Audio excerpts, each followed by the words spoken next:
The sizzle wasn't the pain, the silence was. The plasma cutter on the nearest rig had been seconds into its ignition sequence when Calen Ricks moved. He felt the corrosive acid spray meant for the biological mass beneath him catch his shoulder plate, a cheap, sharp agony that barely registered against the slow, internal burn of his own decaying mind. But the pain wasn't the issue.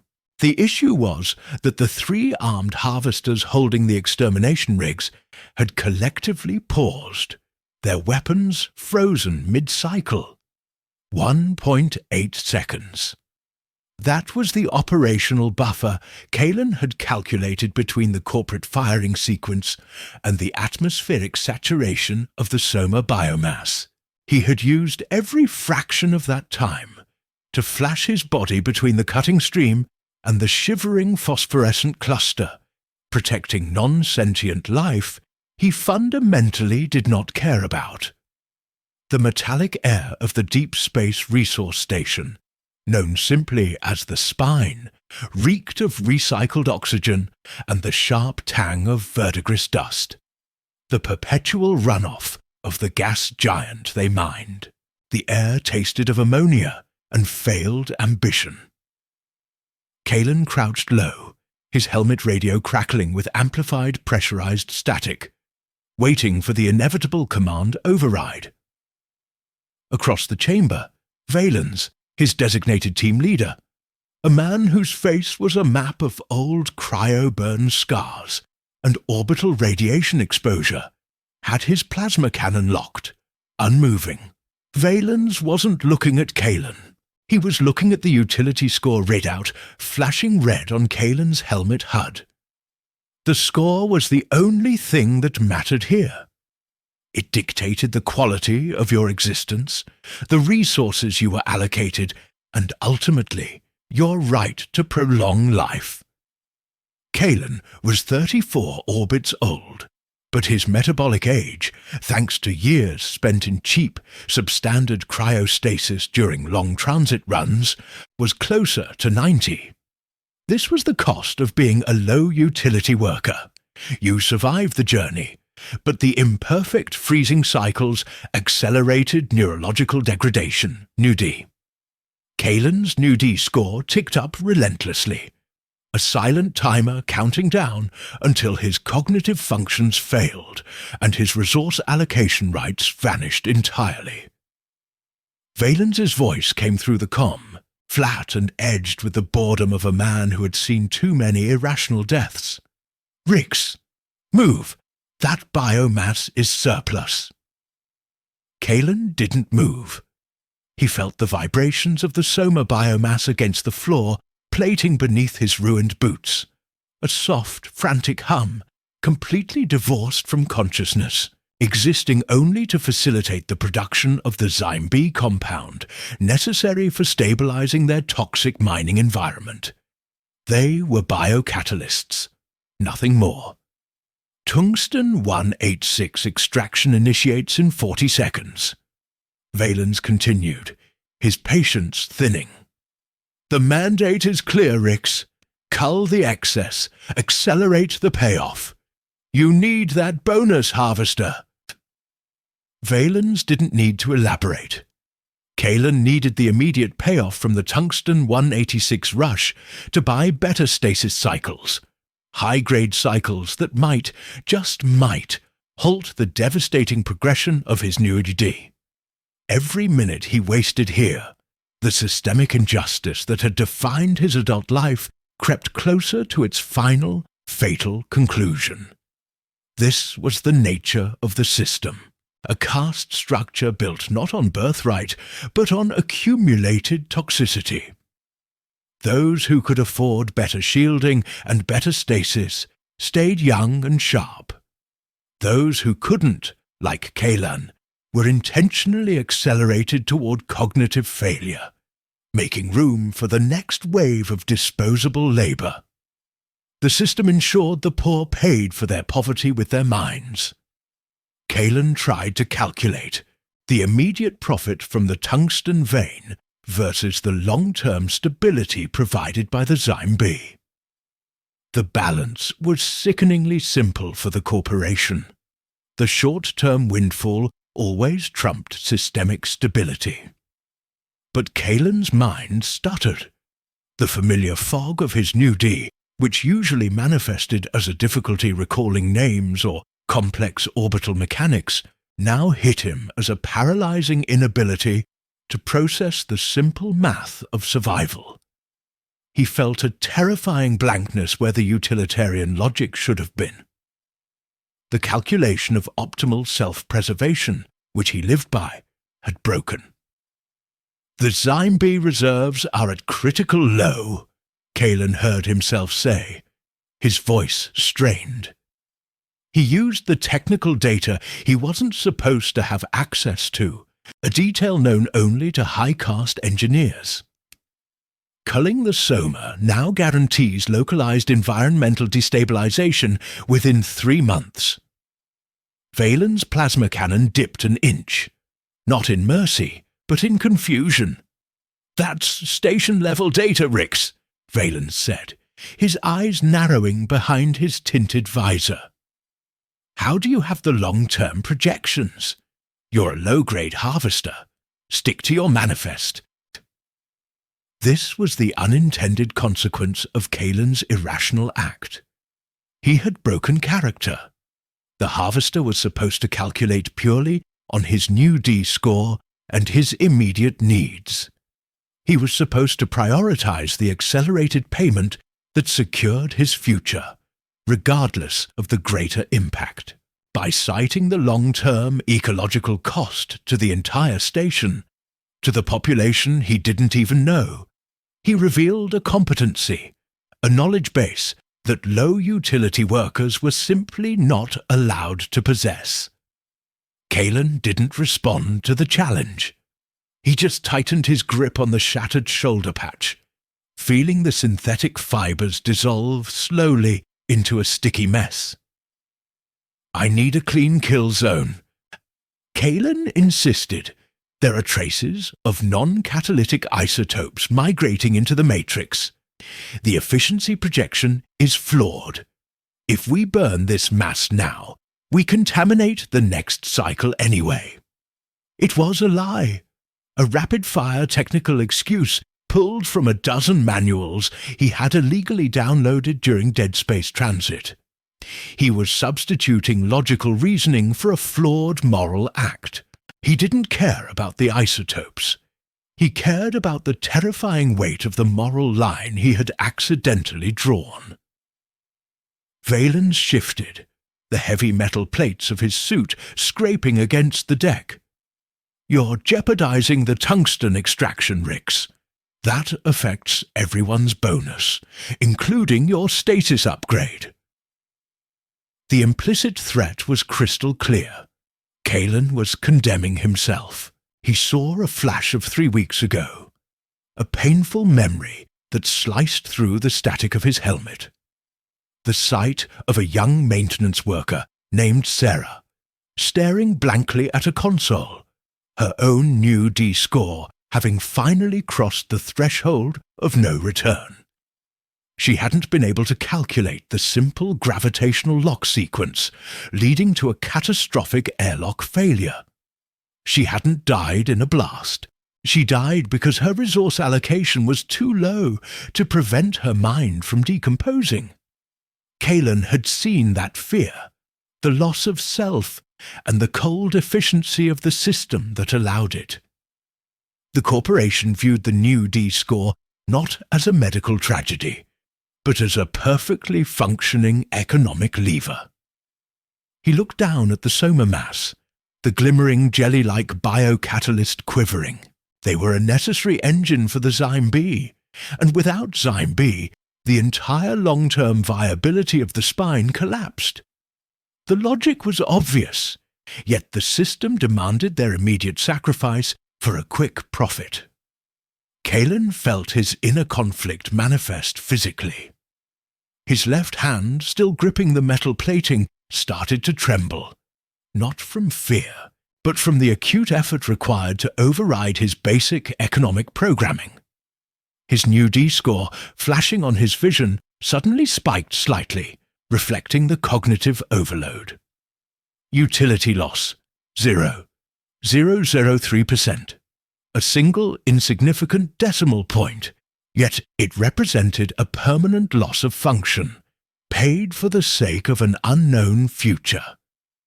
Valens misinterpreted the tremor. He assumed fear. He assumed the low utility worker was finally calculating the cost of defiance. Step away, Rix, or I categorize this as resource obstruction and initiate disciplinary action. You lose everything. Kalen took a deep breath, the recycled air tasting like stale metal and synthetic disinfectant. He didn't think about his new D-score anymore. He thought about Sarah, the look in her eyes as her mind became useless, and the cruel elegance of the system that had engineered her collapse. He straightened his back, still shielding the biomass. "If you fire Valens," Kalen stated, his voice now dangerously calm, "you won't just hit me. You'll contaminate the catalyst matrix with the residual plasma energy. You know the protocols. We have to purge the environmental feed for 48 hours after plasma exposure. The tungsten extraction will be delayed by 3 days minimum." He had escalated the stakes. He had substituted his own body not with a moral argument, but with an economic one. He knew Valens, and Valens would always obey the profit margin over the rulebook. A beat of absolute silence descended, broken only by the high-pitched, expectant whine of the deactivated plasma cutters. Kalen waited, his focus absolute. He wasn't thinking about honor, or life, or death. He was simply calculating the precise vector of Valens's ego and the corporation's greed. Valens held the aim for another agonizing moment, his silhouette framed by the harsh utility lighting of the processing chamber. Then, slowly, infinitesimally, the plasma cannon lowered fully to his side. The action was not submission, it was a recalculation. "Fine," Valens hissed, his voice heavy with frustrated violence. "We purge manually. That costs us 6 hours, Rix. You just cost the entire team 6 hours of optimized recovery cycles. You just cost yourself 0.15 of your new D-stability budget." Kalen knew the cost. It was a crippling blow to his already meager resources, pushing him closer to the new D-tipping point. But he had won the immediate battle. The Soma brood was safe for now. As Valens turned sharply, motioning to the other 2 harvesters to retrieve manual purifiers. A slow, inefficient process. Kalen remained crouched, exhausted, the smell of ozone and burnt plastic filling his helmet. The battle was won, but the self-betrayal tasted bitter. He had traded his chance at mental stability for the temporary safety of biological units he held in utter contempt. Then, one of the other harvesters, a large silent woman named Daria, who had spent half her life on asteroid relays, walked past Kalen to retrieve the low-grade solvent canister. As she passed, Daria spoke into the local comms channel, audible only to Kalen. "You didn't do that for the catalyst, Rix," she murmured, her voice rough. "You did that because you still remember the fear of the slow burn." She didn't wait for a response. She simply grabbed the manual purification gear. Kalen felt a cold wave wash over him. He hadn't just accidentally drawn a moral line. He had exposed the deep raw wound of his greatest fear, the agonizing awareness of his own systemic decay. And now, someone else knew exactly how desperate he was to fight a system designed to consume his mind. He was exposed, and the spine was about to become much smaller, much more dangerous. He pressed his hand against the console, intending to stabilize himself, but his fingers slipped. He glanced down. The numbers on the console were scrambled. They flashed a rapid sequence of equations he knew he should recognize, but the meaning was utterly lost. The new D had spiked again, and this time he was sure Volans had noticed the slight tremor in his hand, a physical weakness that a low-utility worker could never afford to show. The fight had only just begun, and his mind was already starting to fail him. O gosto do ozônio e do plástico queimado ainda estava na boca de Cailan, mesmo depois de purificar o filtro de seu capacete. Ele se moveu rigidamente, o corpo protestando contra a decisão que o custara 6 horas de tempo de recuperação e uma fatia paralisante de seu orçamento de estabilidade Neo-D. O corredor de utilidades parecia apertar-se ao redor dele, as luzes de serviço piscando em um amarelo doentio que amplificava a pressão por trás de seus olhos. Ele tinha que agir rápido. Valens o tinha ferido onde doía mais, na reserva de recursos. Cailan precisava compensar a perda de 0,15% da estabilidade Neo-D imediatamente. Ele se arrastou para a cabine de alocação de baixo nível, um cubículo metálico que cheirava a detergente sintético e suor antigo. Quando Cailan se inclinou sobre o terminal, as mãos parando por um segundo sobre as teclas plastificadas, ele sentiu o eco daquele tremor. Não era um tremor muscular, era a falha intermitente da sinapse, o som silencioso de seu cérebro esgotado. Ele ignorou. O que Daria disse era verdade. Ele não lutava por idealismo. Lutava por medo do definhar lento. Ele digitou a sequência para acessar o mercado de ciclos de estase. Era um leilão corporativo constante, onde o tempo de vida era o produto mais caro. Seu objetivo: 3 ciclos de estases de grau beta, o suficiente para retardar a Neo-D por cerca de 5 meses. A tela acendeu com a interface fria e verde esmeralda. Ele selecionou os ciclos beta. O sistema rodou por 1/3 de segundo. Então, o preço saltou. Não era um erro de cálculo de inflação.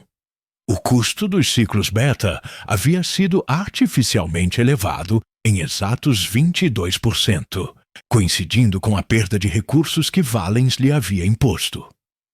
O sistema não estava apenas cobrando o preço de mercado.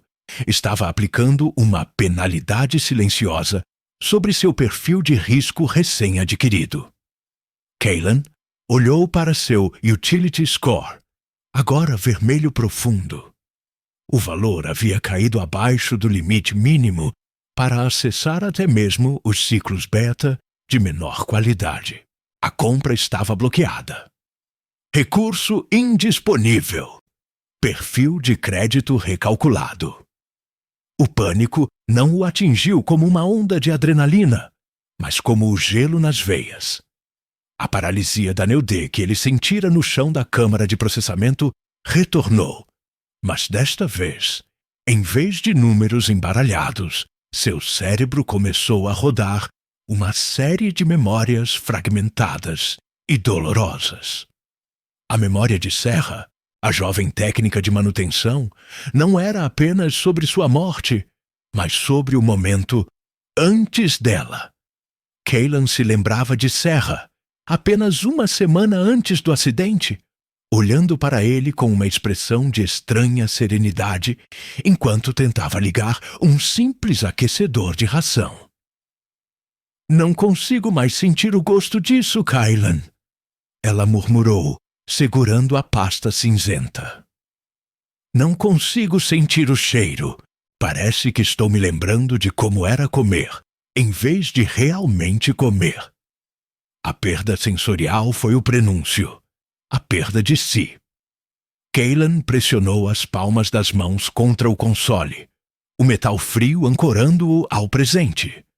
A falha na compra era a confirmação de que ele estava entrando na espiral descendente final.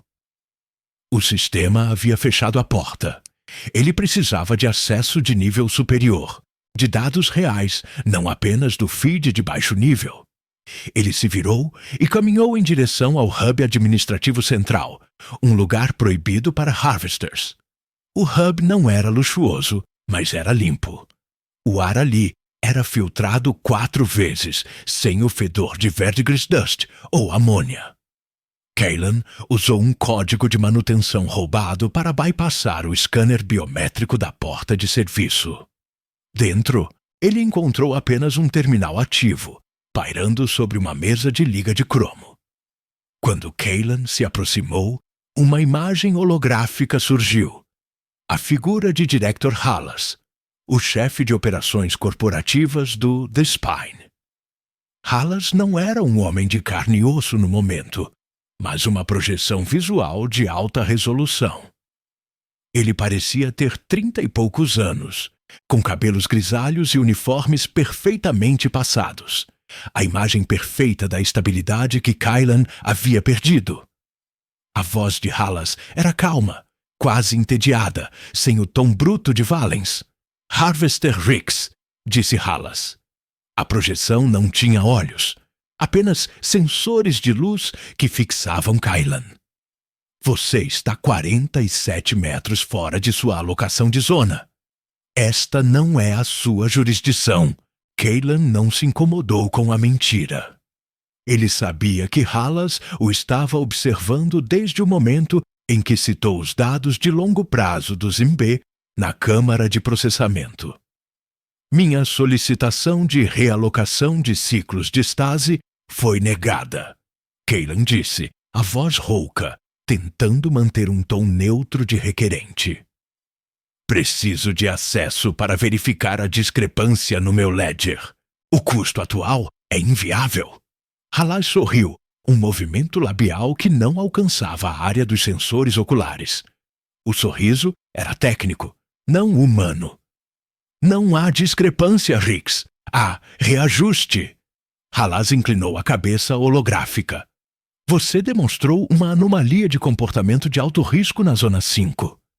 Sua atitude, embora resultando em apenas 6 horas de atraso na extração de tungsten 186, expôs uma falha sistêmica no seu perfil de casta.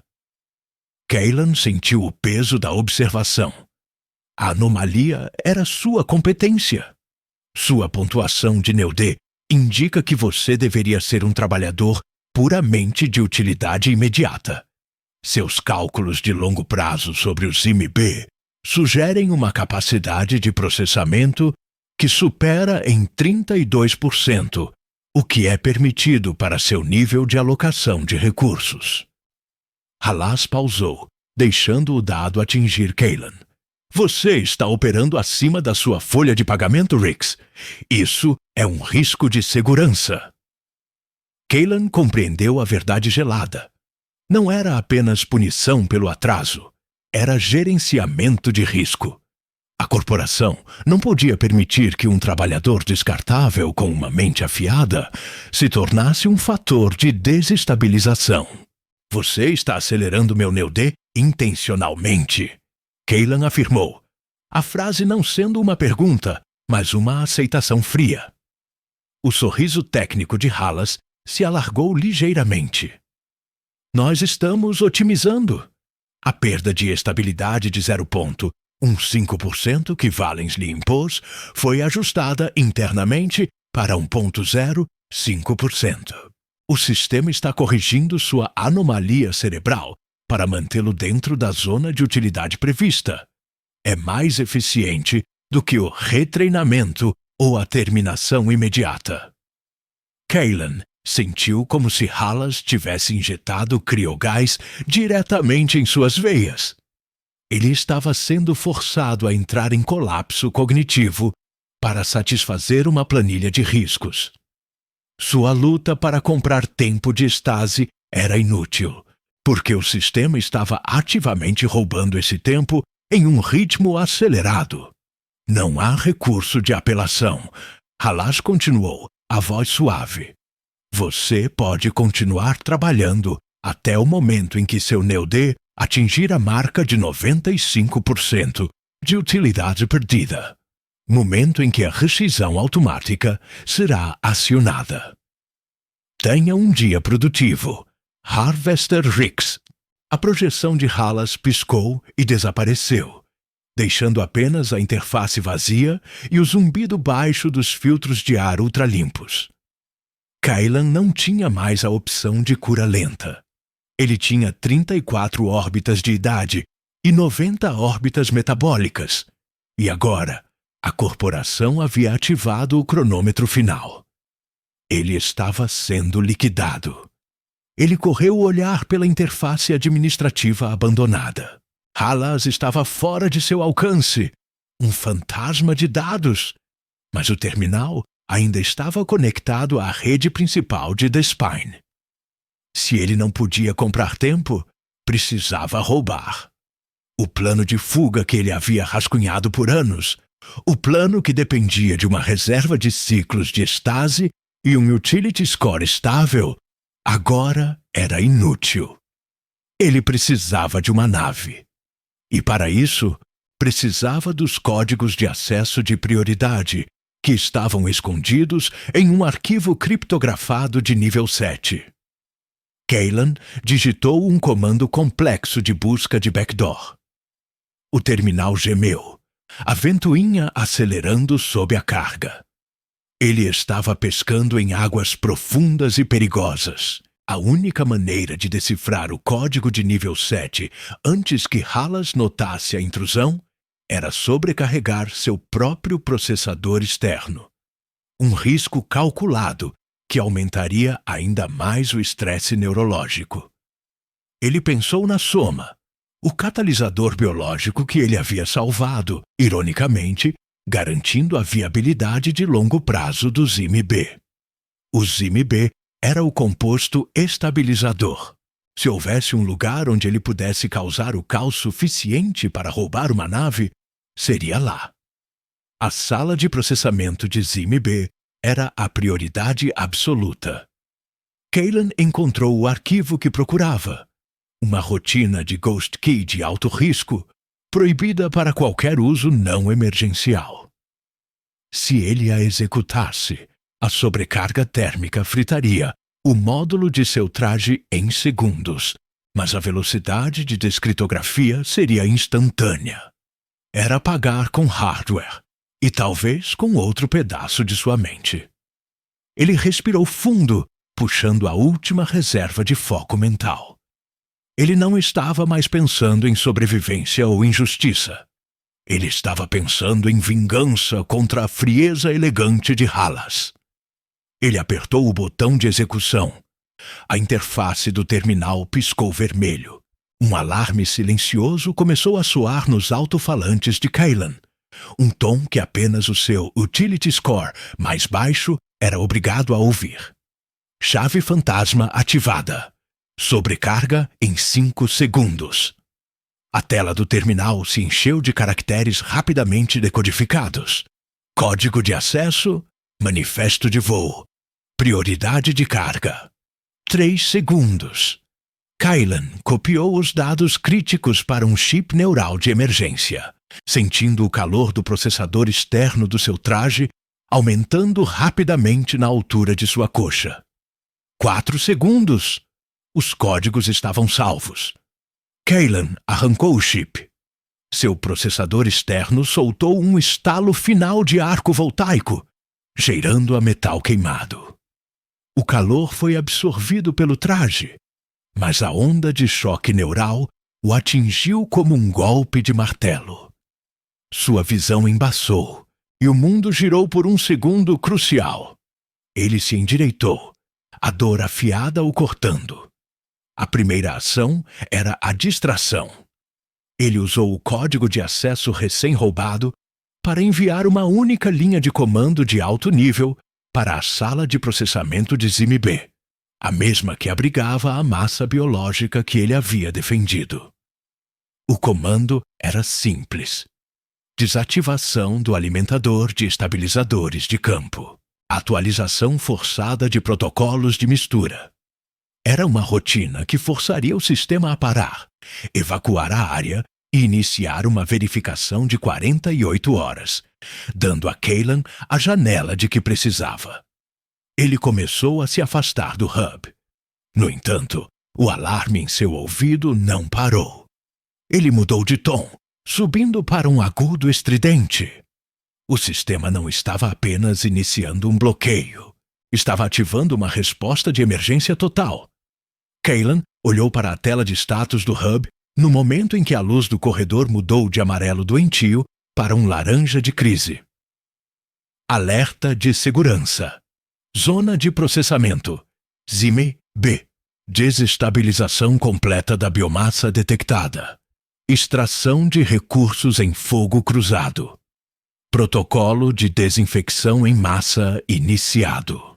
O desvio de Cailan havia falhado catastroficamente. Não houve quarentena. Ao tentar desativar o alimentador, ele deve ter acidentalmente provocado uma reação em cadeia com os isótopos não catalíticos que ele havia inventado na parte 1. Ele não tinha salvado a massa de Soma. Ele a havia condenado ao colapso biológico imediato, desencadeando um protocolo de limpeza total muito mais agressivo do que Valens teria executado. Ele parou, pálido por baixo do visor. O alarme ressoava. 60 segundos para que o gás de desinfecção corrosivo atingisse a zona de processamento. A massa de Soma seria vaporizada. A ironia era brutal. Ele havia condenado a si mesmo e ao que tentou proteger. Cailan olhou para os códigos de fuga em seu chip neural.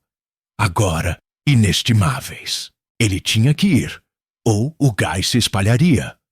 Mas, a 3 metros de distância, a porta de serviço que ele havia bypassado se abriu. E lá estava Daria, a Harvester de ombros largos que conhecia seu medo, segurando um rifle de plasma manual, muito maior do que o protocolo permitia, e ela estava olhando diretamente para Cailan. Ela não parecia zangada. Ela parecia determinada, e ela estava fora de sua zona. Você causou um incêndio na maternidade, Rix. A voz dela era um sussurro grave na frequência local. Você achou que seria o único a usar aquela chave fantasma. Ela não estava ali para prendê-lo. Ela estava ali para usar o caos que ele havia criado.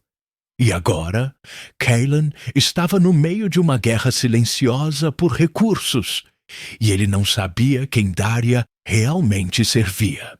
60 segundos para desinfecção. 3 segundos para Daria atirar.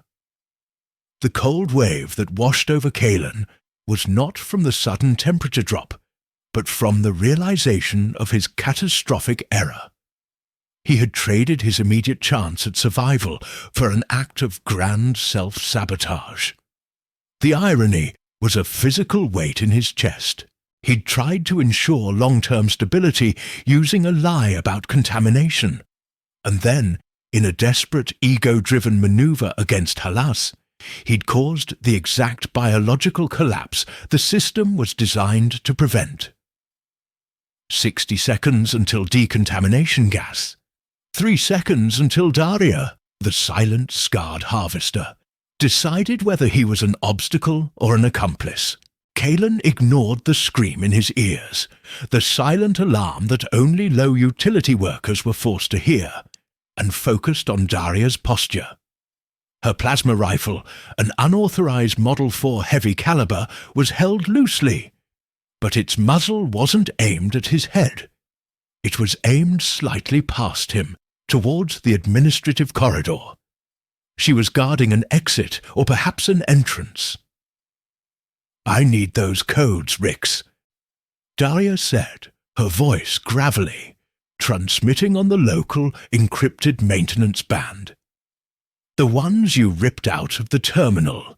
Halas is locking down the flight manifests. 60 seconds means general evacuation for the High Caste, not for us. We get contained and purged. Kaelin's mind, which had felt slow and thick with New D just hours ago, was now running on a thin, painful current of adrenaline. The ghost key. Daria hadn't been watching the Zyme B chamber. She had been monitoring the administrative network for anomalous high-level access. She was hacking the system too. You think I risked 1.05% of my stability budget for corporate flight manifests? Kaelin spat, trying to buy time, his hand hovering near the emergency chip concealed in his glove. You want access, Daria? Take it. But the Zyme B is collapsing now. That instability will ripple through the whole station. That's the priority. Daria's eyes, visible behind the slightly scratched visor, narrowed. The Zyme B is your problem, Rix. My problem is getting off the spine before Hallas decides that anyone below a Grade 5 utility score is expendable cleanup, which he will 5 minutes after the gas hits the processing zone. Tungsten 186 is everything right now. The corporation doesn't need us anymore. He realized the brutal truth. The corporation had achieved the tungsten extraction, and the initial delay Kaelin caused was irrelevant now, with the Zyme B facility collapsing. The spine itself was becoming a liability. They were all surplus. Kaelin took a calculated risk, a desperate, irrational one. He dropped the thermal shielding on his left arm, exposing the cheap synthetic padding that now bore the acid scorch mark from the earlier spray. He didn't offer Daria the chip. He offered her defiance. I activated the protocol, Kaelin stated, keeping his voice level despite the metallic taste of fear, or perhaps radiation exposure on his tongue. I forced the cascade. I did it to create a window. We need the cargo shuttle manifest, specifically the Alpha 18 cargo. It runs a minimal crew, high-grade life support, and long-haul capacity. Do you know the auxiliary access route for the Alpha 18? Daria lowered the plasma rifle an inch, her suspicion giving way to tactical calculation. She hadn't expected incompetence. She had expected a higher level of play. The auxiliary access is sealed after the last maintenance cycle, she countered, her eyes scanning Kaelin's scorched shoulder.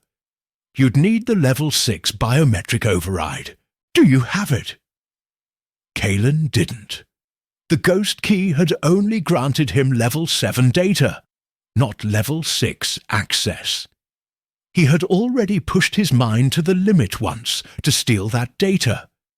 He couldn't risk another catastrophic New D spike. He felt the dull throbbing behind his eyes, the physical manifestation of his rapidly deteriorating cognitive state. He tried the second solution. If he couldn't get physical access, he needed systemic failure. The level 6 system runs on a legacy neural net, Kaelin muttered, looking quickly at the status board. Hallas's projection only updates every 30 seconds. If we hit the sub-network junction with a localized EMP pulse, we create a 20-second gap in the level 6 tracking. Enough time to slip through. Daria raised an eyebrow behind the visor. An EMP pulse means blowing the conduit. We alert every security drone in 3 sectors, Rix. That's suicide. Besides, who has an EMP generator on a harvester shift? Kaelin cursed internally. He had failed to account for the upgraded security grid installed 3 weeks prior.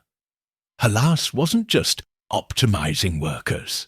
He was optimizing. The traps around them. He realized the severity of the trap. Hallas had intentionally accelerated Kaelin's New D, knowing Kaelin would eventually try to hack the system, thus creating an excuse for an immediate purge of the area. Kaelin was a sacrifice, designed to justify the cleanup. "Daria," Kalen started, his tone shifting from tactical to desperately urgent. "I don't care about the shuttle anymore. If the Zyme B destabilization goes critical, the explosion of catalytic residue will breach the main pressure seals within 3 hours. The whole station." A voice cut through the comms. It wasn't Valen's, and it wasn't the calm technical projection of Halas. It was live audio, crisp and immediate. "Rix, Daria, you are now designated high-risk resource misappropriators.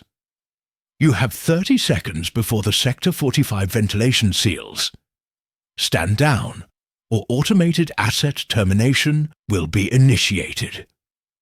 The voice belonged to Coordinator Torvin, Halas's chief security agent, a man known for prioritizing the efficiency of the kill over the extraction of information.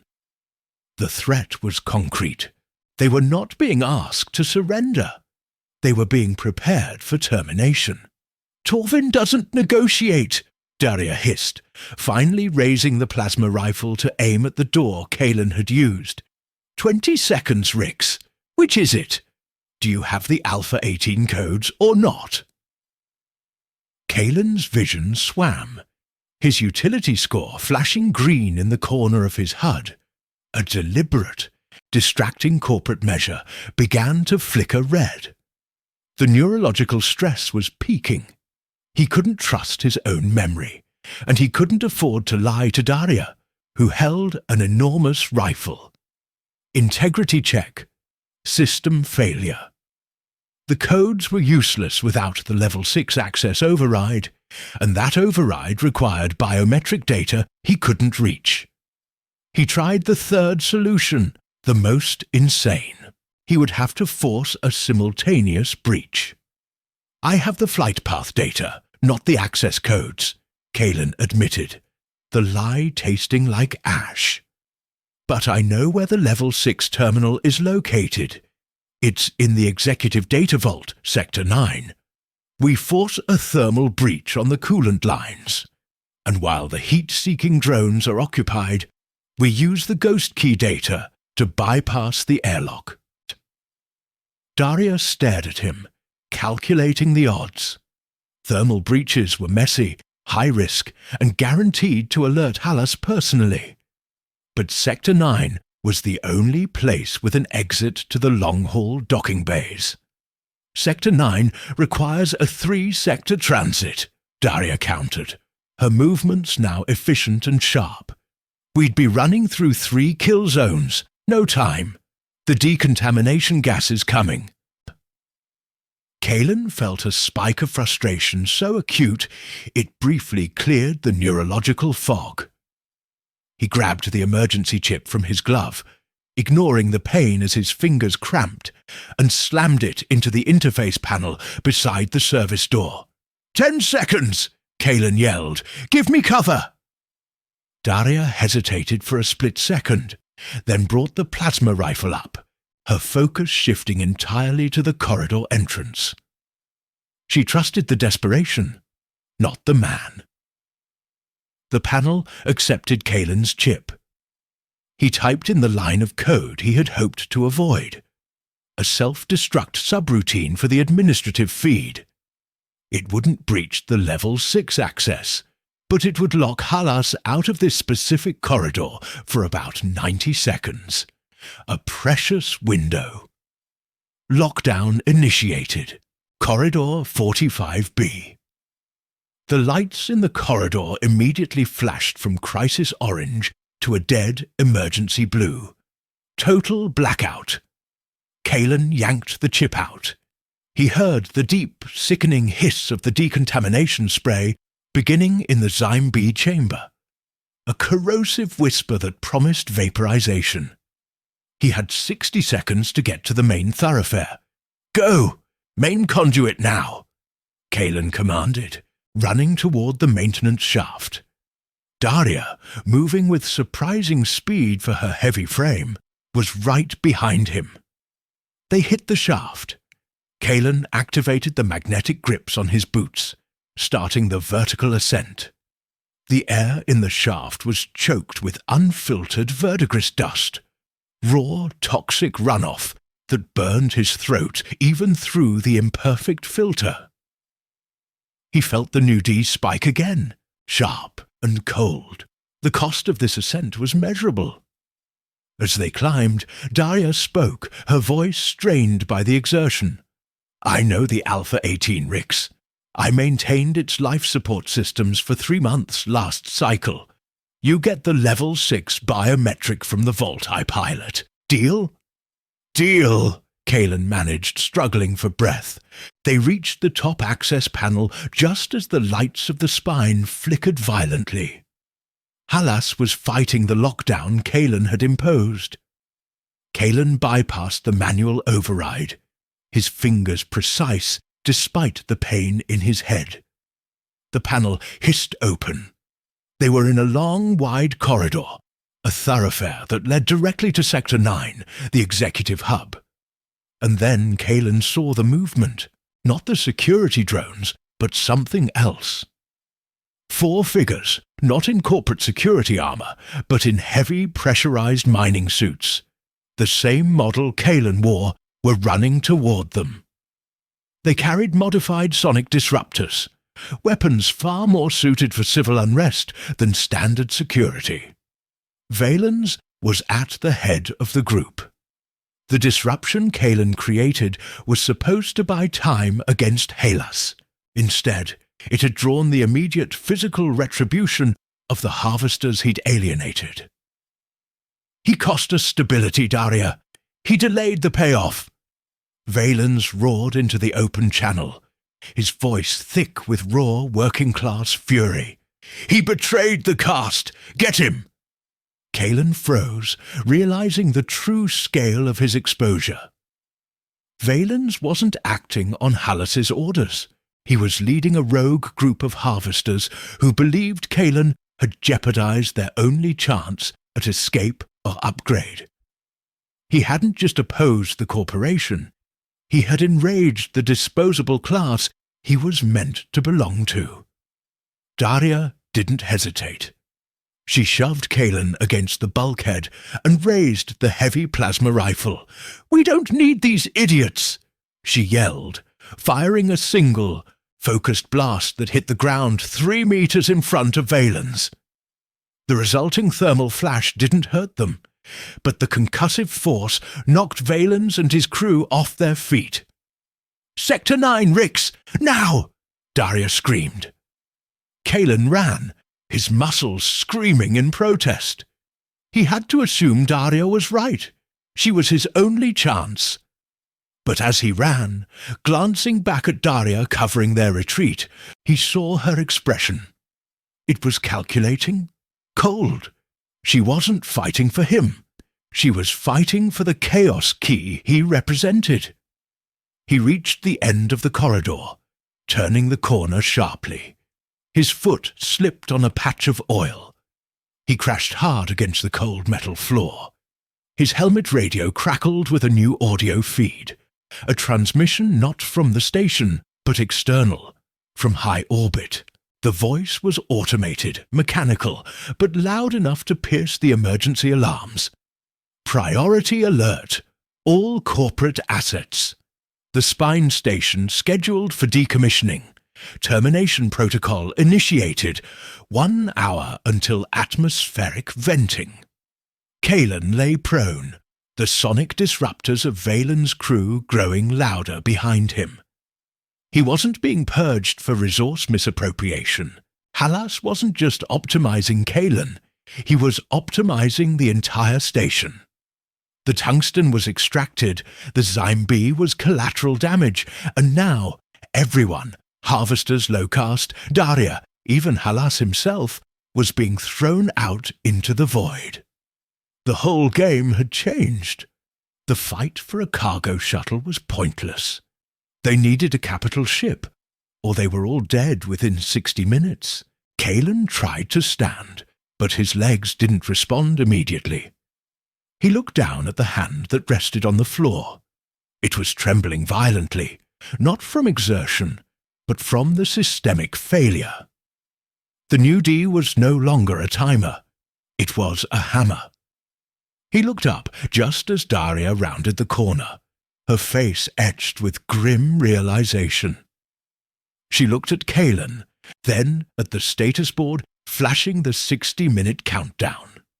"The Alpha 18 won't get us through a full vent, Rix," Daria whispered, her voice tight with panic.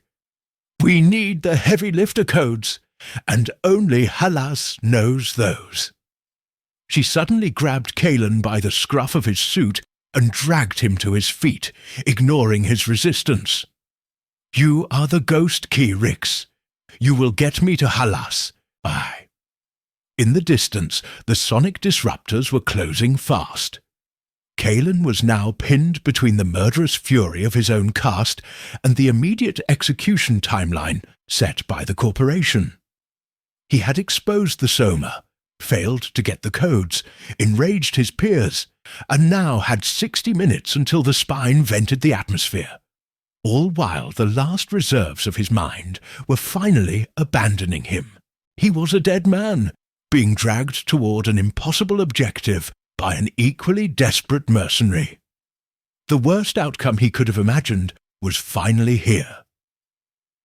Daria was fast, brutally efficient.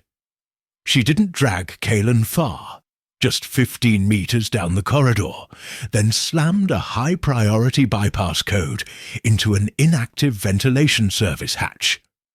The metal cover hissed open, revealing a cramped, pitch-black space just large enough for 2 people in full suits. She shoved Kalen in and resealed the door, cutting off the sound of Valen's approaching crew and the deafening automated countdown. Inside the maintenance cubby, the air was stale, thick with condensation. Daria activated a low-power floodlight attached to her shoulder plate, illuminating Kalen's prone form. "Don't move, Rix," Daria commanded, her voice calm now that the pursuit was muffled. She knelt and connected a data siphon cable from her wrist to the diagnostic port on Kalen's lower spine. "Your suit system is hemorrhaging data. NIU D-spike is critical. I'm stabilizing the local firewall, but you have 30 seconds of system access before the lock re-engages." Kalen felt the surge of cold data, Daria's illegal, encrypted network, flow into his suit's internal memory banks. He wasn't resisting. The world was still swimming from the chemical overload of his previous maneuver. He watched his HUD flicker wildly. Utility loss, 5%. The cost was staggering, permanent. But within the torrent of Daria's network stream, Kalen didn't find the heavy lifter codes. He found a single labeled file, classified Level 0, Project Soma Integration Log, Phase 3. He didn't click it. The file opened itself, triggered by the diagnostic request. The display flooded Kalen's visor with technical schematics that mocked his years of struggle. They weren't just mining logs. They were neurological research. Phase 3 detailed the optimal harvester profile, a blueprint of cognitive failure. Kalen read the core conclusion in 2 excruciatingly fast lines. Cognitive degradation must progress past 75% efficiency loss to achieve the required empathy quotient.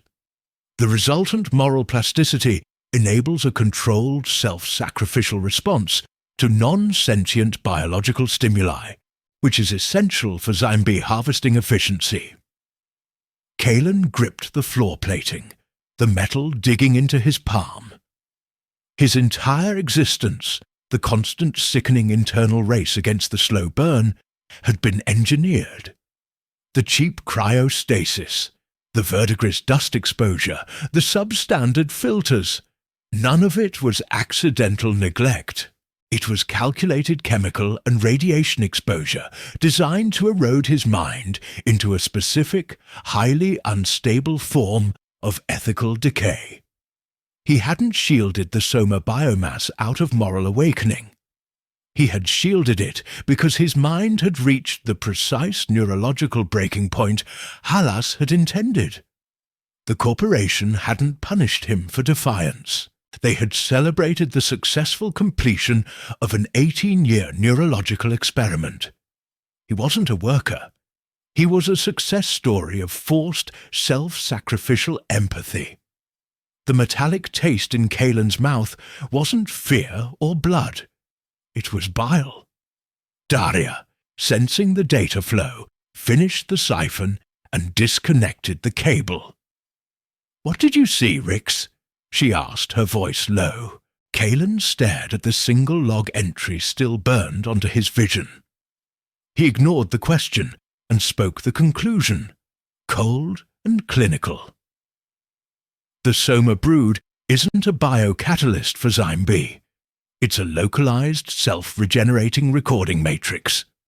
The Zyme B compound stabilizes the environment, but the brood itself records the neurological data stream of every harvester in the processing zone. Daria froze, her plasma rifle shifting slightly in her grip. "What in the void are you talking about?" "The Zyme B acts as a buffer," Kaelin continued, the words coming out flat, devoid of emotion. "The Soma is recording the new degradation profile of the harvesters. They're not farming gas, they're farming consciousness. They needed the harvesters to decay slowly, to provide a continuous stream of data on cognitive collapse under duress." He finally understood the look in Sarah's eyes. She wasn't suffering from an internal failure. She was being drained. The slow burn wasn't just physical decomposition. It was intellectual harvesting. Daria didn't deny it. She slowly lowered her rifle. "Halas wouldn't tell us that. He only cares about the tungsten." "Halas doesn't know the full protocol," Kaelin stated, connecting the dots with terrible clarity. "He only knows the profit margin. The Zyme B collapse I triggered.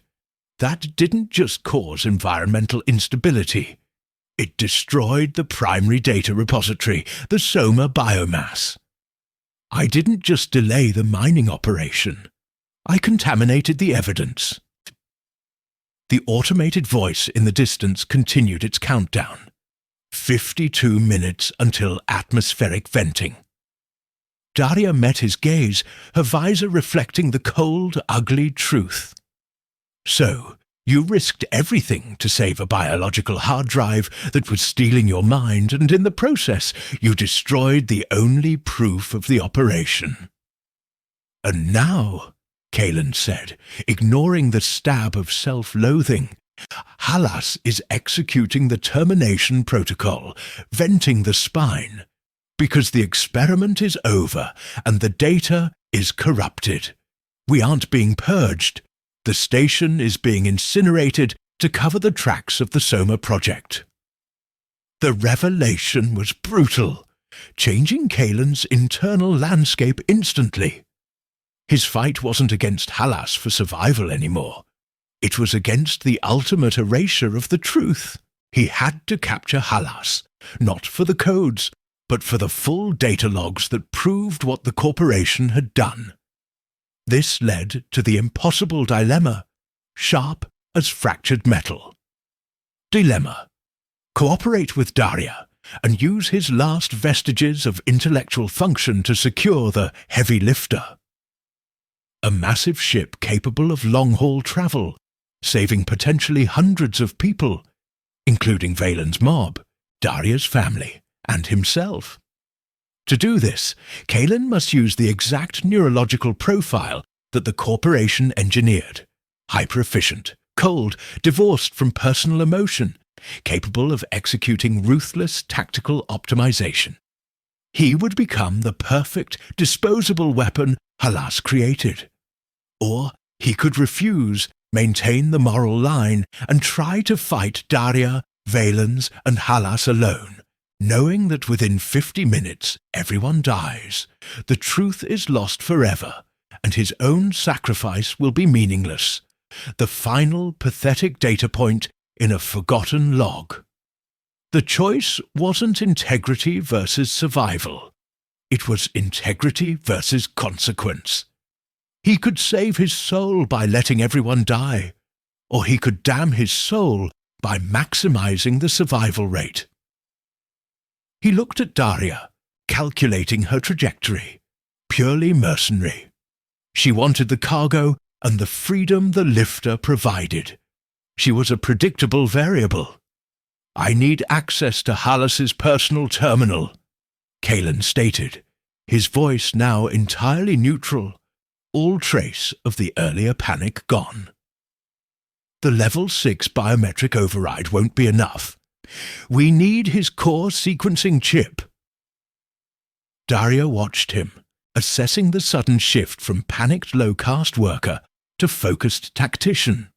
"Why the change, Rix? You're clear. Too clear." "I saw the whole project," Kalen responded, not lying, but omitting the personal horror. "The heavy lifter is linked to the primary orbital defense grid. If we try to take it from the dock, the ship self-destructs. Halas has to be present, providing the override sequence. We have to take him in the executive vault." Daria nodded slowly. This made sense. Halas was their human shield and their key. "How clear are you, Rix? You were trembling back there. I don't need a liability." Kalen understood the unspoken demand. He had to prove he was still functional, still useful. He looked at his hand, which still trembled slightly from the nudie spike. He couldn't trust his body. "I need 30 minutes of complete clarity," Kalen said. "We have 50 minutes until venting. Your maintenance bag. Do you have a neurostimulant compound?" Dyer hesitated. High-grade neurostims were illegal and dangerous for low-caste workers whose vascular systems were compromised by toxins. They provided brief, brutal clarity, followed by an inevitable catastrophic crash. "I have a single unit of TCLA, military surplus," Daria admitted. "It gives you 25 minutes of peak function. The crash afterwards. It will accelerate your new D-score past 90%. You'll be a vegetable, Rix. Maybe worse than Sarah." Kalen didn't flinch. Sarah's blank eyes were the price he was paying for this final act. He wasn't thinking about healing anymore. He was thinking about maximizing output before expiration. "The TCLA, now," Kalen ordered. Daria sighed, a sound of grim acceptance, and pulled a small silver hypo unit from a sealed pouch on her belt. "You only get one shot, Rix. You waste this, we both die." Kalen extended his arm. He watched as Daria slammed the hypo into the thin fabric of his suit. The TCLA entered his bloodstream, a burning liquid fire that immediately bypassed the protective systems of his mind. The effect was instantaneous, terrifying. The static in his helmet vanished. The dull throb behind his eyes evaporated. The world snapped into impossible, painful focus. He could see the molecular structure of the verdigris dust clinging to Daria's suit. He could hear the faint hum of Valens's sonic disruptors 30 meters away, and he could calculate the exact velocity vector needed to intercept Halas in Sector 9 before the containment lockdown finalized. He was functionally cured for 25 minutes, and he knew with chilling certainty that when this clarity broke, it would take everything with it. He had sacrificed the last meager hope of his mind for this temporary, brutal weapon. "Valens is 3 minutes behind us," Kalen stated, his voice sharp and steady, every word perfectly enunciated. They will follow the shortest route to Sector 9, intending to intercept us and gain favour with Halas for the heavy lifter codes. We won't try to bypass the containment drones. We'll use them." He stood up, his legs steady now, the tremor gone. He was no longer the man who cared about survival. He was the perfect optimized product of corporate cruelty. The conduit on the south wall of this cubby connects directly to the drone security hub. Kalen continued, pointing a steady finger. "We divert all Level 3 drones to intercept Valen's crew. Then we use the distraction to force a thermal breach on the coolant lines for Sector 9. The heat seekers will be diverted, the pressure seals will drop, and Halas will be trapped. That will buy us exactly 7 minutes." Daria stared at him, impressed and unnerved. "That's a suicide route. The thermal breach will fry the corridor security." "That's the point. It prevents Torvin from sending reinforcements," Kalen countered, already moving to the conduit access panel. "Daria, your heavy plasma rifle is not for Valens. It's for Halas. He won't surrender the core sequencing chip willingly." Daria didn't question the plan. She only asked, "You still have the Ghost Key data chip?" Kalen pulled the chip from his suit. He looked at the fragile piece of storage, the key to escape, and the key to his destruction. "Yes, but the data on this chip," Kalen said, looking directly at Daria, his eyes perfectly clear, "is useless to you if I die before we reach Halas. You need me alive to execute the sequencing." Daria smiled, a slow, grim acknowledgement of his absolute control. "Agreed. Now, let's get moving before Valens breaks through the hatch." Kalen turned to the conduit panel. He inserted the data chip, running the necessary program to divert the drones. A complex sequence that, 2 hours ago, his deteriorating mind couldn't have handled. Now it was effortless. The plan was perfect, flawless. But as the panel hummed and the lights of the security grid shifted in response, Kalen performed one final calculated action that Daria couldn't see. He didn't just divert the drones. He used his borrowed clarity to reroute a copy of the Project Soma integration log, the proof of the neurological harvesting, into a delayed burst file scheduled to upload directly to the unsecured maintenance grid only after the atmospheric venting timer hit the 30-minute mark. If they failed, the truth would die with them. If they succeeded and escaped on the heavy lifter, Kalen had just ensured that Daria's black market cargo would be tainted by an internationally exposed corporate scandal. He had protected himself from her inevitable post-mission betrayal by poisoning their shared future. The system was designed to make him choose between moral purity and pragmatic survival. Kalen chose neither. He chose destruction. He had fully embraced the calculated ruthlessness the corporation had spent decades engineering, but he aimed it squarely back at the system itself. He pulled the chip out, feeling the cold weight of his mental death sentence. He was the perfect weapon, lucid and terrifyingly efficient, and he was about to spend his last 25 minutes of sanity dismantling the entire structure that created him. There was no going back. His mind was clear, and the clarity confirmed that he was already dead. "Before we proceed, log your entry. Which country or planet are you watching from right now? The commander is tracking every active signal. The price of the decision arrived faster than Kalen expected, and it was much heavier. The T-Klar was not a cure. It was a detonation. The drug had hyper-accelerated his cognitive functions, making the next 20 minutes of tactical execution effortless, but the cost was manifesting immediately in his physical degradation. They moved with terrifying efficiency, Kalen dictating vectors and Daria providing brutal kinetic cover. The diversion of the Level 3 security drones worked flawlessly, sending the automated interceptors screaming directly into Valen's path. The resulting chaos bought them the necessary minutes. They reached Sector 9, the executive hub, in a strained sprint.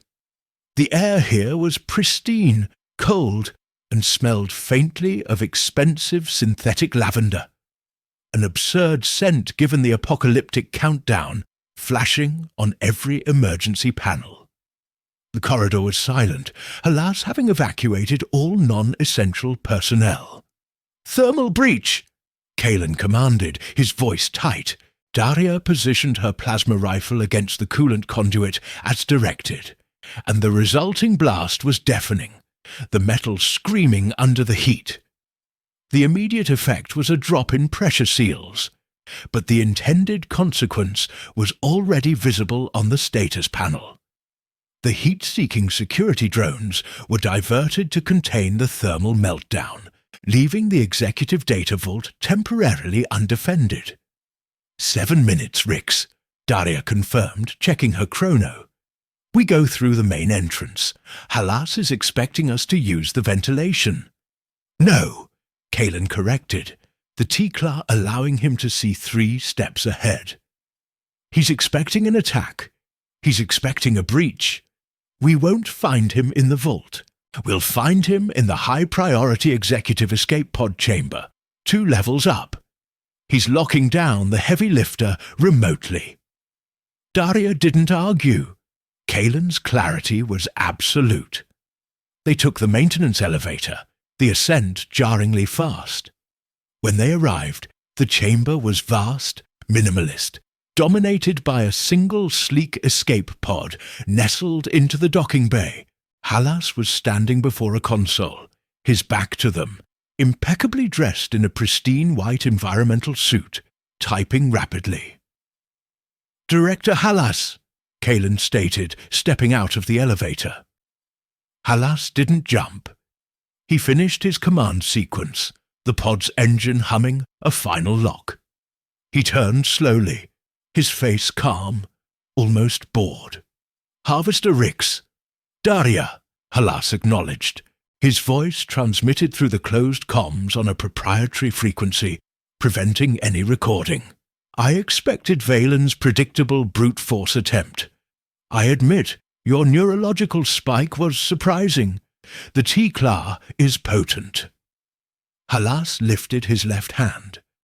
On his wrist, a simple device flashed once. The heavy lifter pod's exterior hull shimmered into view, covered entirely in heavy thermal plating. "You're too late, Rix," Halas continued, a faint smile touching his lips. "The lifter is now sealed. Biometric override engaged.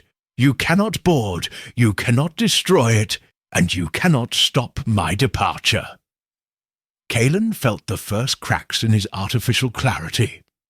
The T-Claw wasn't just wearing off. The sheer stress of the confrontation was accelerating the crash. A dull ache returned behind his eyes, a spike of static in his helmet, but he fought it down. "The lifter is a capital asset, Halas," Kalen countered, relying on pure corporate protocol. "If you try to depart before the atmospheric venting is complete, the orbital defense grid will classify you as a deserter and terminate the asset." Halas chuckled softly. "A valuable point, Rix, except that I, Director Halas, am responsible for initiating the termination protocol. The orbital grid reports to me. You thought you were fighting for time, but time was merely the mechanism of my exit. The tungsten is secure. The Soma project data is corrupted thanks to your clumsy intervention. My mission is complete." He pointed toward the elevator shaft. The entire Sector 9 corridor is sealed, Rix. Valens and his low-caste rebels are contained. They die there. You two die here. You made an interesting final play, but the outcome was predetermined. Halas took a step towards the sealed pod. Daya raised her heavy plasma rifle and fired. The blast was powerful, illuminating the chamber in a searing white flash. It hit the console Halas had been using, vaporizing the metal and creating a localized EMP field. Halas didn't flinch. He hadn't been standing near the console. He was standing near the thermal exhaust duct. "Amateurs," Halas murmured.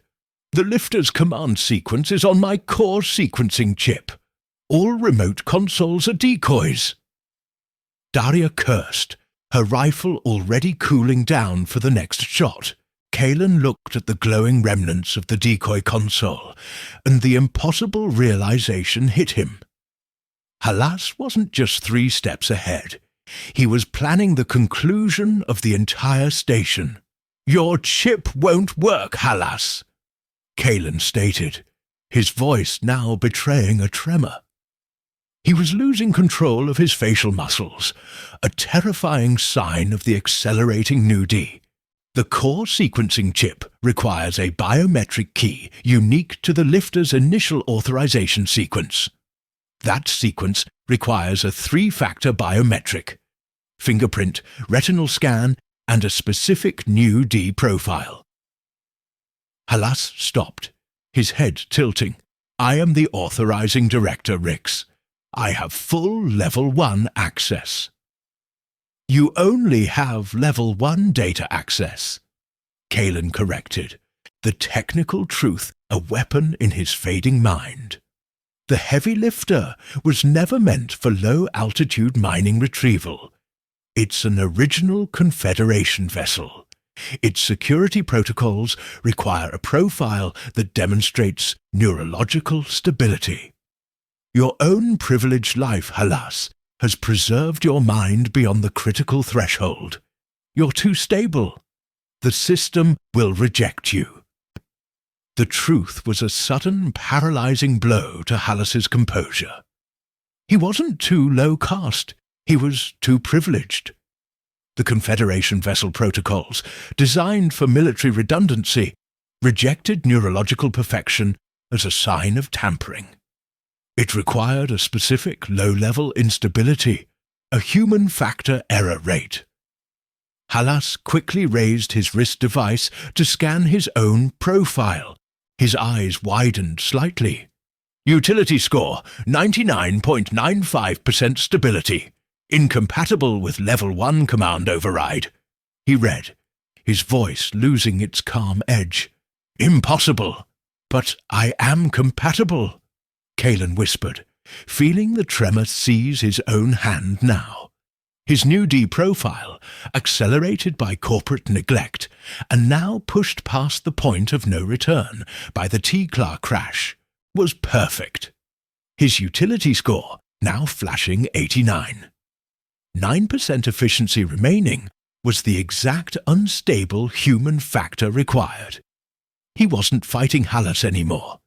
He was confronting the culmination of the system's cruelty, designed to make him the only key to a capital asset he could never afford. "The irony, Halas," Kalen said, struggling to keep his footing, the floor starting to tilt. "You engineered me into the perfect key to your escape. You accelerated my new D to create the disposable, self-sacrificing worker. But the consequence of that slow burn is that only I can operate that ship. Only the man you broke can fly it." Halas reacted instantly. He lunged toward Kalen, a hidden taser drawn from his sleeve, aimed at Kalen's head. Daria didn't hesitate. She fired a concentrated blast of plasma, not at Halas, but at the metal floor 3 meters in front of him. The concussion threw Halas backward, his white suit scorching instantly where he hit the hot metal.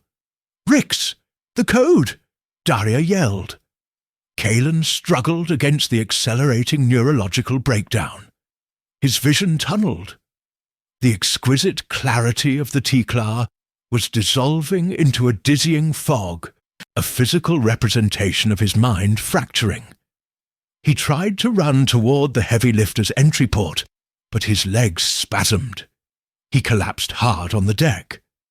The collapse was total, humiliating. He couldn't move. He couldn't speak. He could only watch, his eyes wide with horror, as Halas, recovering quickly, staggered toward him, holding the taser steady.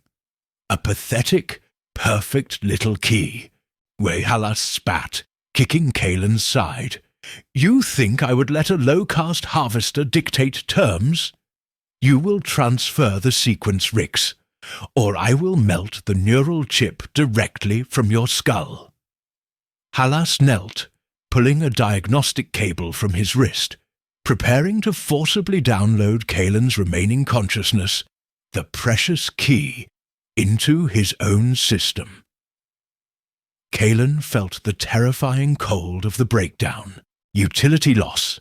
1%. His neurological score was plunging faster than predicted. The T-Klar crash was catastrophic. He couldn't calculate. He couldn't form thoughts. He could only register the immediate crushing sensation of failure. This was it. The end. Not a heroic blast, not a clever escape, but dying on the floor. His last moment of dignity stripped away, his mind harvested by the man who designed his torture. He hadn't saved the truth. He hadn't saved Daria.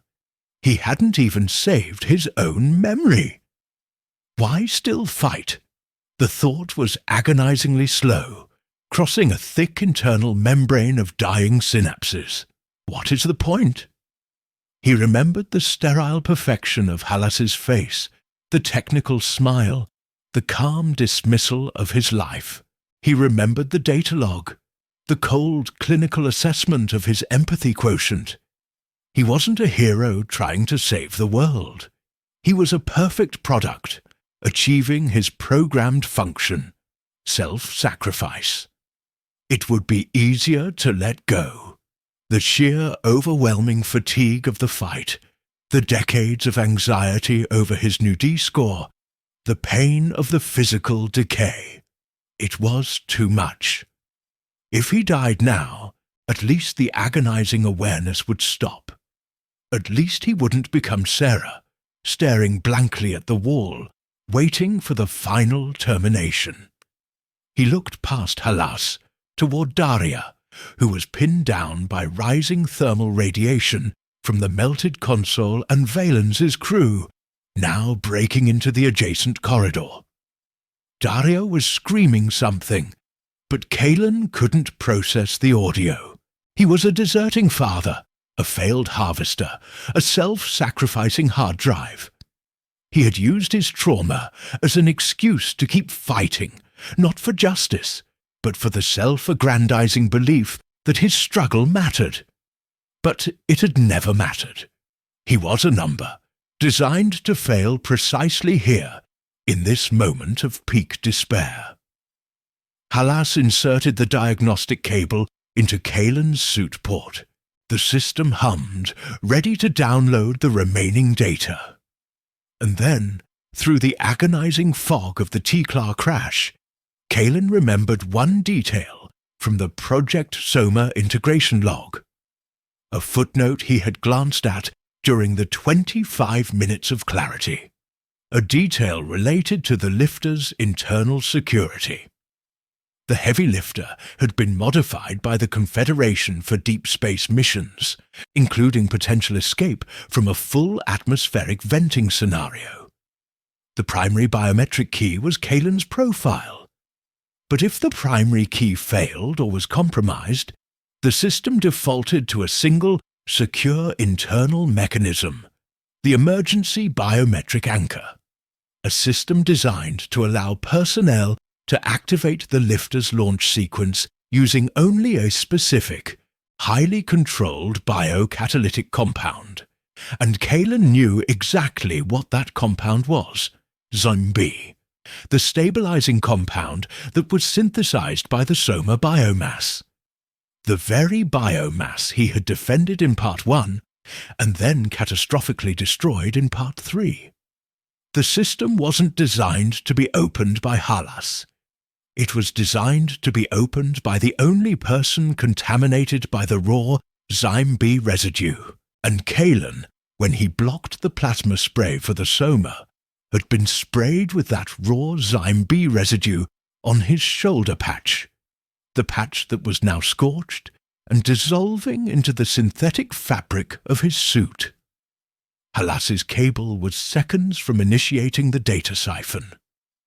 Kalen felt the cold rush of the system attempting to seize control of his dying mind. He wouldn't survive the siphon. He wouldn't survive the crash. He had maybe 3 seconds of conscious control left. Kalen used the last dregs of his strength to arch his back, pulling the scorched, contaminated shoulder of his suit, the part soaked in raw ZymeB, and slammed it against the lifter's primary emergency release panel, located inconspicuously near the floor of the pod dock. A single muffled beep. The panel glowed a sickly green. Halas, startled, paused the siphon. "What did you do, Rix?" The automated voice in Kalen's helmet, now clear and immediate, cut through the alarms. Biometric anchor authenticated. Emergency launch sequence initiated.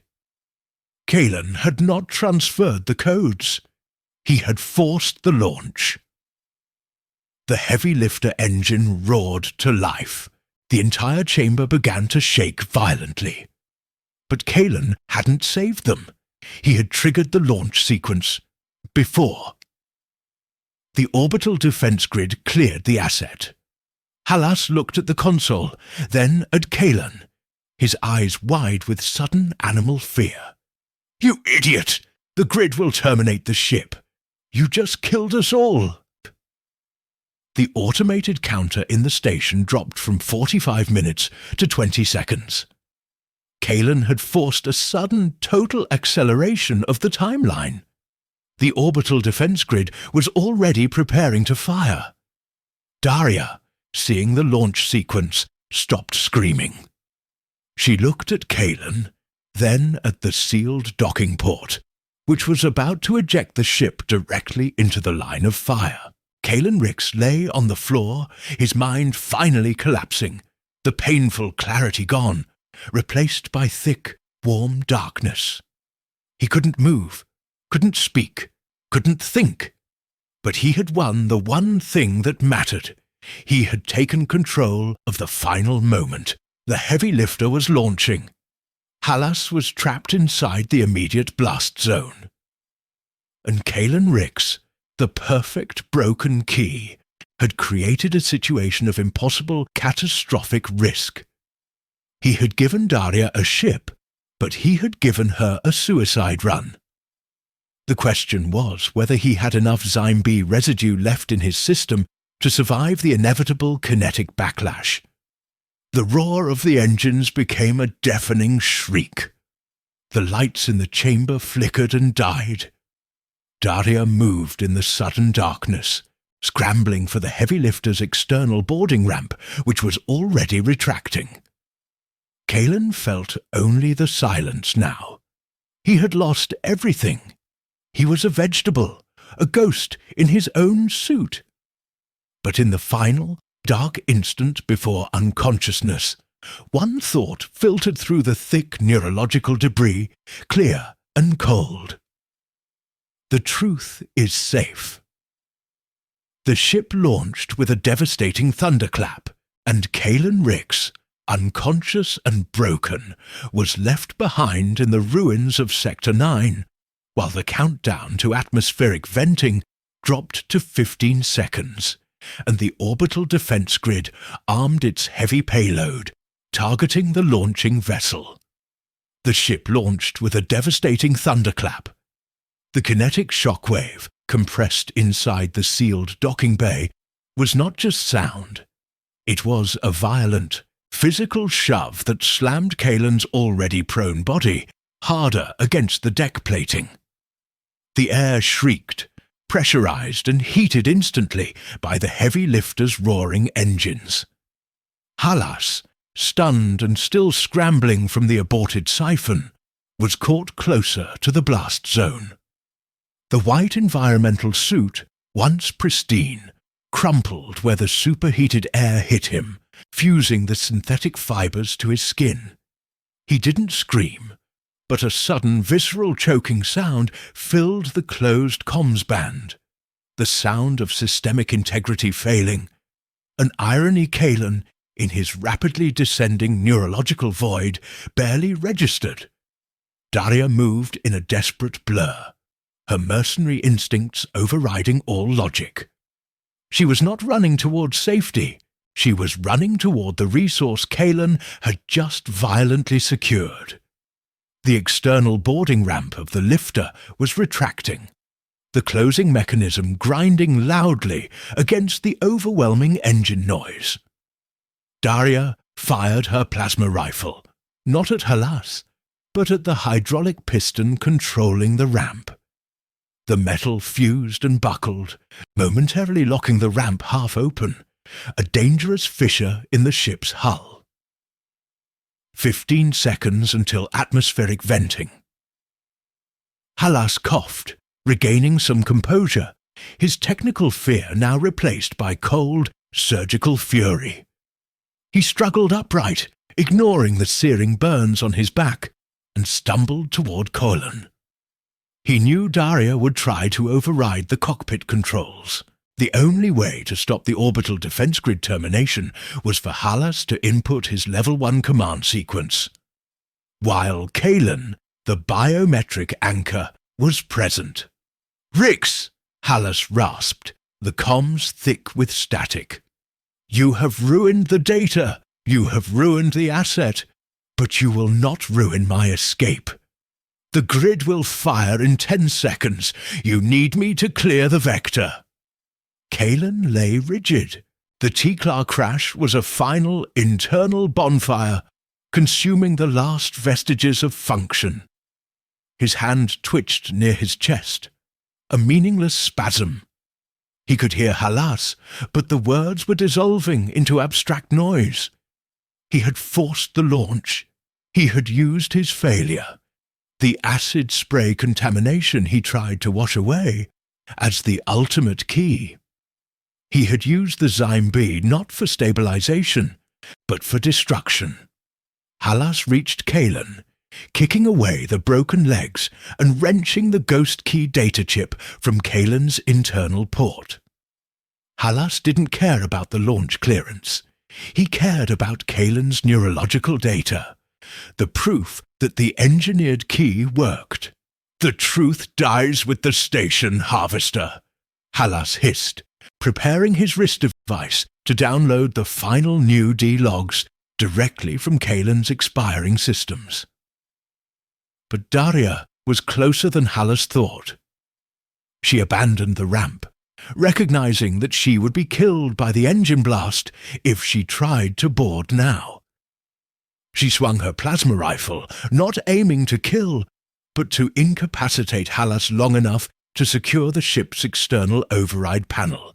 Halas deflected the physical attack, pulling the taser from his sleeve and firing it directly into Daria's heavy suit chest plate. The jolt was massive, far more powerful than Kalen's small spike. Daria dropped, twitching, her rifle clattering away. Halas looked down at Kalen, his face a mask of triumph and contempt. "The useful ones always submit to efficiency, Rix. The others break." He jammed the siphon cable deep into Kalen's cranial port. The data transfer initiated. Kalen felt the cold, invasive current attempting to tear the last thoughts from his mind. It was agonizing, but meaningless. He had nothing left to take. 10 seconds. Then the floor shook again, not from the lifter, but from the adjacent corridor. Valens and his crew, realizing the station was about to vent, had successfully used their sonic disruptors to shatter the containment seal Kalen imposed. 4 enraged harvesters burst into the high-priority chamber, their eyes wide with fear and hatred. They didn't see Daria. They didn't see Halas. They saw only the heavy lifter, their ticket to survival, launching without them. Valens roared, aiming his disruptor at the massive retreating engine assembly. "Sabotage! Stop the asset!" Halas looked up, appalled by the low-caste interference. "Idiots! The structural integrity!" Valens fired. The sonic wave hit the lifter's engine housing with a deep, resonant thrum. It wasn't enough to stop the capital ship, but the concussive feedback was catastrophic in the contained space. The force slammed Halas away from Kalen. Halas hit the scorched thermal exhaust duct, his suit failing entirely. He didn't die immediately, but he was pinned, choking on the clean, cold air that now felt like acid. Daria, recovering from the taser shock, saw her opening. She scrambled toward the lifter's external panel, ignoring Halas's desperate gasping and the chaotic violence of Valen's crew, who were now firing wildly at the escaping ship. 5 seconds. Daria reached the external override. She ignored the primary controls and slammed her hand onto the manual abort system. She wasn't trying to stop the launch. She was trying to override the orbital grid communication lock Kalen had established. She needed to clear the asset, but she was not level 1. In that critical instant, Valens, aiming for Daria, was hit by a massive piece of shrapnel from the lifter's final burst. He went down, his sonic disruptor spinning uselessly across the deck. His crew hesitated, paralyzed by the sight of their leader falling. Daria looked at Kalen. He was lying utterly still, his eyes fixed on the ceiling, the new D-spike having finally plunged him into cognitive twilight. She needed the key, but the key was broken. She made the choice Kalen had taught her. Ruthless pragmatism. She grabbed Kalen's inert body by the scruff of his suit and dragged him the final few feet toward the retracting ramp. 3 seconds. She didn't try to lift him. She used his body as a physical proxy. She positioned Kalen's chest, the chest containing the last vestiges of his contaminated perfect profile, against the emergency launch sensor array located just inside the ramp aperture. Biometric profile authenticated. Level 1 clearance granted. The system, fooled by the proximity of the unique new D profile and the Zyme B residue, registered Kalen as the Level 1 director, instantly clearing the asset with the orbital defense grid. Daria threw Kalen's body back onto the deck as the ramp slammed shut, sealing her inside the ship. The heavy lifter, now cleared, burst from the station with a catastrophic, controlled acceleration. The chamber instantly flooded with verdigris dust and the sharp smell of burnt synthetic material. Valen's crew stared in disbelief at the empty docking bay, then at the sealed corridor door, realizing they were trapped. Halas, pinned beneath the debris, looked at Kalen's still form. Kalen, the low-caste failure, had ensured his end, not through heroism, but by using his own engineered weakness to subvert the system's logic. "You should have survived, Rix," Halas whispered, his voice thin, losing coherence. "You were the perfect key. You wasted the utility." Halas's core sequencing chip, still transmitting his final frantic logs, blinked once, then went dark. Halas died prioritizing the data transfer over his own life support, consistent until the final, optimized second. Kalen lay there, alone amid the ruins. The air in the chamber stabilized slightly, the emergency protocols compensating for the sudden loss of mass. He was unconscious, his systems screaming internal failure. Utility loss, 95.7%. He was clinically non-functional. He had become Serra.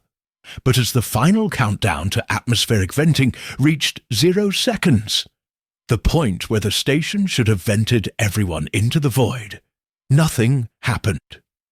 The system had stabilized. The Zyme-B collapse was mitigated. Kalen's earlier actions, the initial defense of the biomass, the technical lie about the non-catalytic isotopes, the chaos he created, and the catastrophic launch of the lifter, had forced the core stability protocols to reroute power back to the essential Zyme-B stabilizers in the lower levels, overriding the scheduled atmospheric purge. The station hadn't vented. It was merely locked down, quarantined, awaiting corporate assessment. The spine was not destroyed. It was just silent, broken. Valen's crew, trapped but alive, looked around the empty chamber. They were murderers, rebels, and now survivors, stranded on a dead station with a single inert body. Kalen had won nothing cleanly. He had sacrificed his mind to save a ship that Daria now controlled. A ship that would carry the proof of the Soma project, the delayed broadcast file, into deep space. He had saved the lives of everyone on the spine by accident, through a series of tactical errors and a final, desperate suicidal move. He wasn't a hero, nor a martyr. He was the perfect broken key, used up and discarded. The only sound in the ruined executive chamber was the soft hum of life support, fighting to maintain atmospheric pressure. Kalen Rix lay motionless, his face visible through the visor, blank, peaceful, empty. The fight was over. The cost was absolute. Kalen had achieved permanent, irreversible cognitive peace. He had found a cruel form of escape, having traded the slow burn of anxiety for the sudden dark silence of neurological annihilation. He would never again have to calculate the price of his own existence.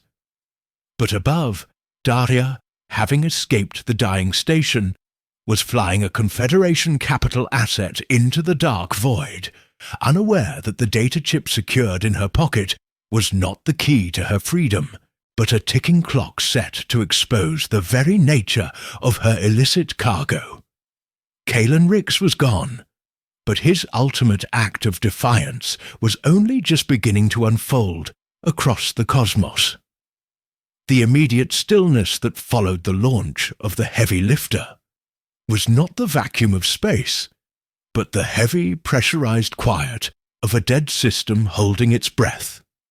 The air, thick with verdigris dust and the metallic tang of burnt plastic, felt incredibly heavy. Kalen Rix did not awaken. He simply registered a shift from the internal bonfire of the Tikla crash to a cold, remote greyness. He was no longer lying on the scorched deck of the executive bay.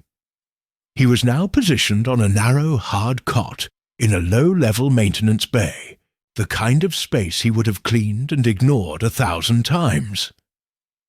The yellow service lights pulsed slowly, reflecting off the metallic walls, providing the only illumination. He was functionally paralyzed. The catastrophic new D-spike had stabilized his cognitive function at 97.1% loss. He was a passenger in his own inert body, capable only of minimal sensory intake. He could smell the recycled ammonia and the pervasive dust. He could hear the hum of life support, slow, strained, fighting to maintain atmosphere integrity. He registered motion. Valens, his face soot-stained and grim, leaned over him. The Harvester leader was nursing a heavy contusion where the shrapnel had hit him. Valens hadn't killed Kalen. He hadn't terminated the liability.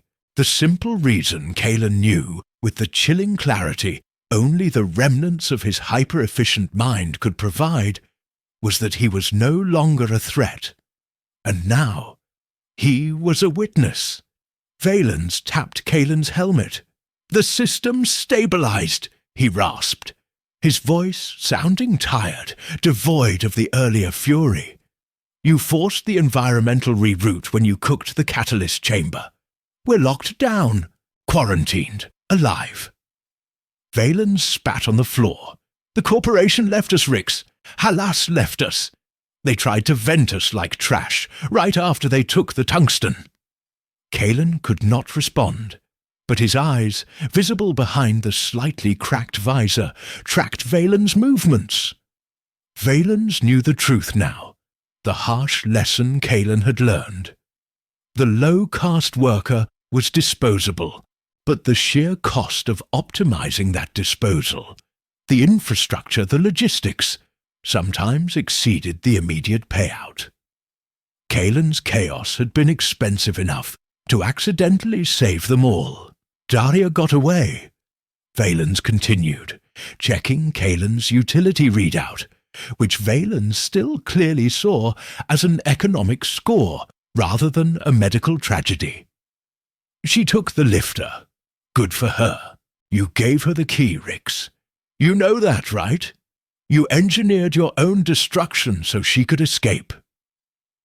The irony was not painful. It was just a fact. Kalen had used the final, ultimate utility of his decaying mind, the perfect controlled instability, to ensure the highest possible consequence. He had become the perfect weapon Halas intended, but turned it back on the system. Valens straightened up. "We can't leave. We're waiting for the corporate cleanup crew, which means we wait until we starve or until they decide to vent us manually. We are survivors of a containment breach. We're the evidence now." He left Kalen alone, joining the 3 remaining harvesters in the corner, who were slowly and methodically stripping components from defunct maintenance units. Salvage, not for profit, but for immediate survival.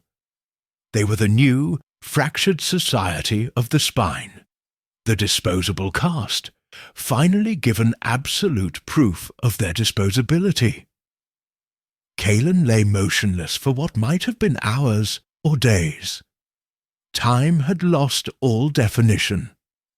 He wasn't afraid of starvation, or the slow loss of oxygen, or the eventual manual termination. He had achieved the only kind of peace the system allowed, the total cessation of cognitive anxiety. He had escaped the slow burn. He used the last reserves of his systemic access to verify the single critical data point. He ran an internal check on the residual delayed burst file he had scheduled during his TCLA clarity. Status: data burst sequence confirmed. Upload complete. Destination: unsecured deep space maintenance grid. The Project Soma integration log, the cold clinical proof of the corporation's neurological harvesting, was out.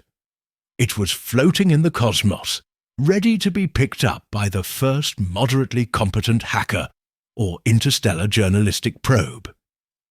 It wouldn't stop the corporation overnight, but it would inject a toxic element of shame and legal liability into their operations. The truth was loose. Kalen had won nothing for himself. He had secured no freedom, no redemption, and no cure. His body was a discarded shell, and his mind was a broken processor. But in the distant silence, the heavy lifter, now days into its deep space flight, carried Daria and her illicit cargo. Daria believed she was safe, flying the perfect asset. She believed she had won the escape.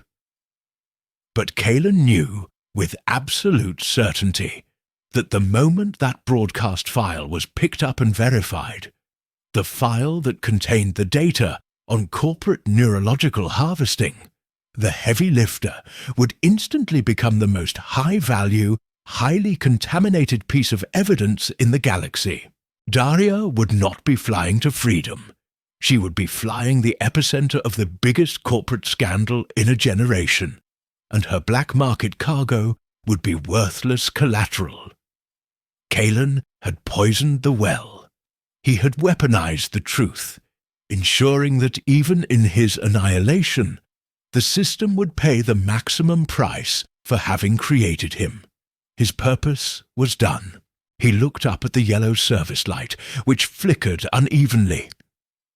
He felt no pride, no resentment, only the profound, heavy indifference of a structure that had collapsed internally. The fight had never been about good versus evil, or even survival versus death.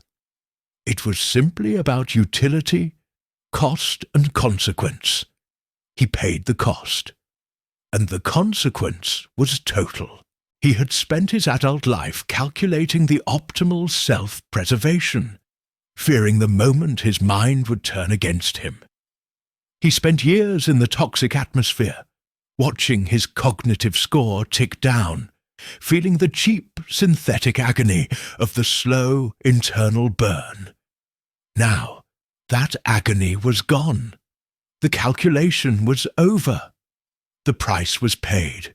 The painful sizzle of his mind's decay finally yielded to the silence. The silence, the absence of the cheap synthetic agony, was at last complete. This story is now part of the archive. Subscribe to help preserve future transmissions, and share this episode with someone who still believes in science fiction.